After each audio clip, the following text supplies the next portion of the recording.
In my last video, I left off on this tattoo. Now, I didn't actually tell you what the tattoo said, but what it says is, I refuse to sink. Now, at first, you may think that's some sort of just simple nautical reference, but what I'm going to get into is how this tattoo might actually relate to the character creation process for her and another character in the game. But before I do that, I do want to cover some of the things that I talked about in my first two videos on Judy, and that's basically just to kind of instill the fact that a lot of the things on Judy, a lot of the things in the game that that she's related to, that are kind of just telling her story, are rather hidden. They're not specific things like this means this means this, but they kind of hint at stuff that goes along with her. And a lot of these are not, this is exactly what this means, but it's kind of like a puzzle piece. Each individual piece on its own doesn't necessarily mean something, but when you start putting them all together, you kind of see the picture building, right? And that's kind of the interesting thing. You're kind of going on a treasure hunt when you're looking through her character. Now, my first video, what I talked about was her possible relationship with V, or at least the possibility that she originally had her own alternate ending. The ending that we see her in is generally tied to Pan Am's, where she's kind of, like a straggler or a tag-along. And that kind of, it doesn't really feel so great for one of the characters that is probably, the most popular in the game.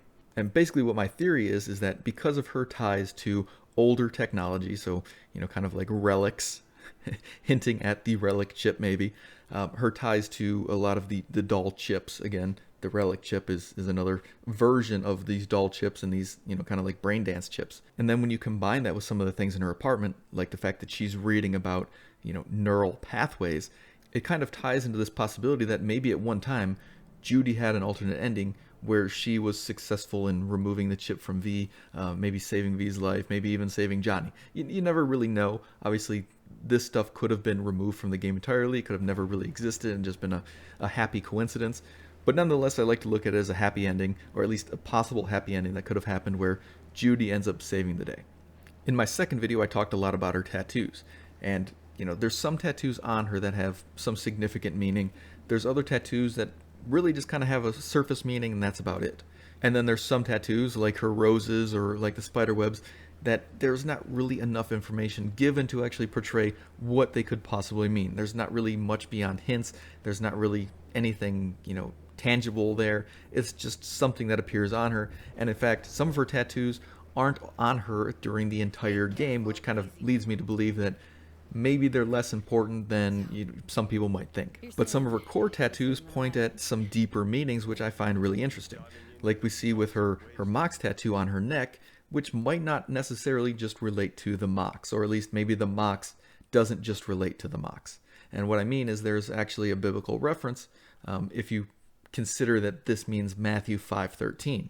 And that's basically just a simple reference of salt of the earth. Now, obviously, salt generally comes from the sea, and of course that has the reference of life coming from the sea. We all come from the sea related to our tattoos. But like I also said, the M is the 13th letter of the English alphabet, which she does have a 13 tattoo on her arm. Now, it's also possible that the 13 doesn't mean M and the M doesn't mean 13, but it is interesting to note that the 13th tarot card is actually the death card.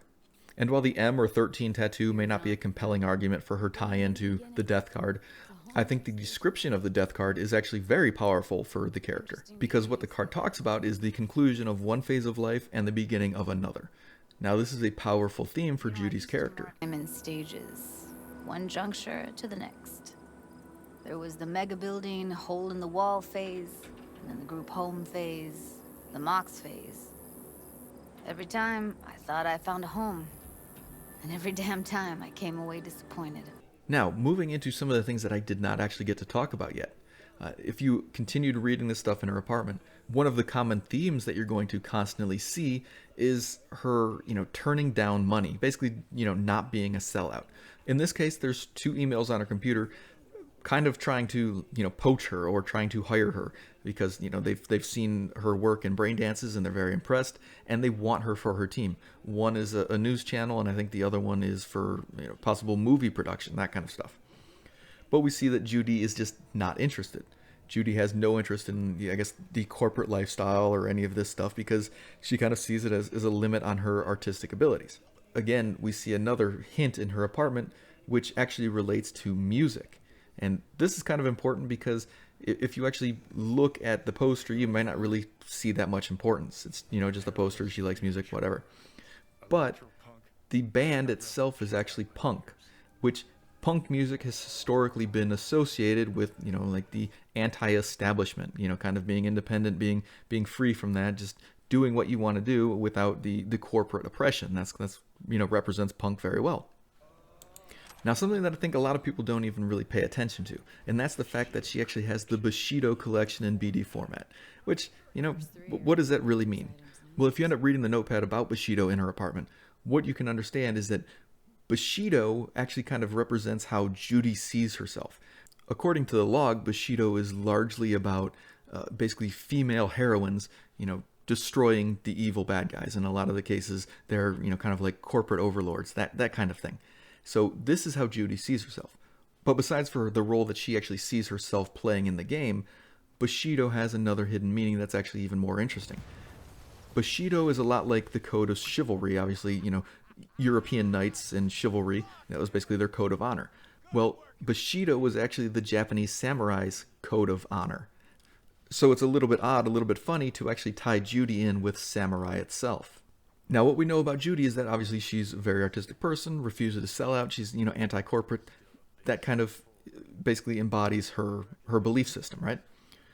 For Kerry, what we understand is that he's kind of had this battle with him. He's, he doesn't believe in selling out, but in the future, that's exactly what's happened. As soon as Johnny left Samurai, we know that Kerry ended up selling out, and he's, battling this pretty much, self-hatred, self-loathing, depression over it.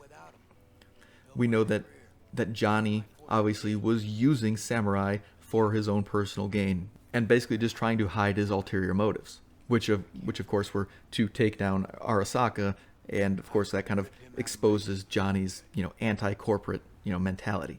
But that brings us back to the tattoo, I refuse to sink. Now, initially, I couldn't really find any convincing argument to, state whether this tattoo was important or not. It actually took a little bit of digging. And in fact, the only way I could actually really find some meaning into it was to actually look it up as a song. So I, Googled I refuse to sink song. And again, I didn't really see much connection with Blood on the Dance Floor. I listened to the song. I was kind of like, okay, maybe it has some sort of meaning, but, it doesn't feel compelling.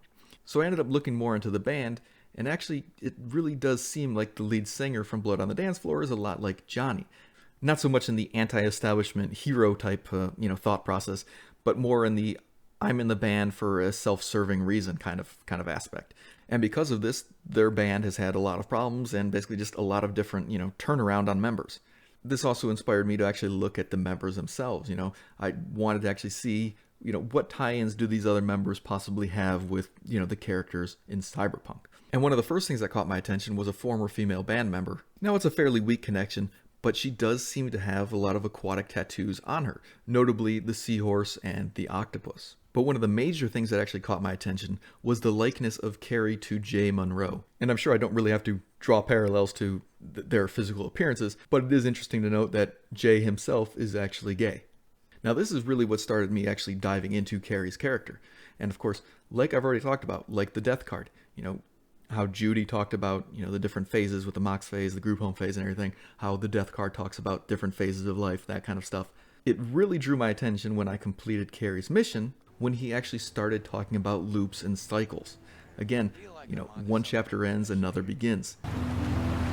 Okay, so let me hear what this is all about. Like I said, life's loops. Breakfast cereal? No. Loops. Cycles. One chapter ends, another begins. Life's full of them. At least my guru tells me so. Again, we see all these layers of connections. Okay, it's not just one single thing that just says, this is it. But it's this constant building of different connections to different characters that really has me, impressed with some aspects of the game. Now, what I really believe is that this might not have been necessarily intentional with the characters. There might have been some sort of story mechanism that might have been tied, maybe original concept type thing. But what I think is going on here is all of these things kind of tie into the actual developer who was creating the characters themselves. They had a lot of research material that they were going through, and a lot of the characters probably spawned from this stuff. So they had their own influences, they had their own, thought process, and in a sense, Kerry and Judy are kind of like brother and sister in development, and that was really interesting to me. Now, I would definitely love to find more detail, more, tie-ins between multiple characters in the game, and maybe with DLC in the future we might get some of that. But as of right now, I really do feel that, a lot of the story-based stuff was probably removed or scrapped from the game or redone in very different ways. And it's entirely possible that a lot of the meaning behind this stuff was lost or scrapped or thrown away. So we may never know what the true meaning was, what the original intention was behind this stuff. I really hope that there's more DLC tied to her character in the future, and I hope there's more stuff to kind of like unpack and look at, and basically just delve deeper into her creation process. But until then, thank you guys for watching. I'll see you in the next one.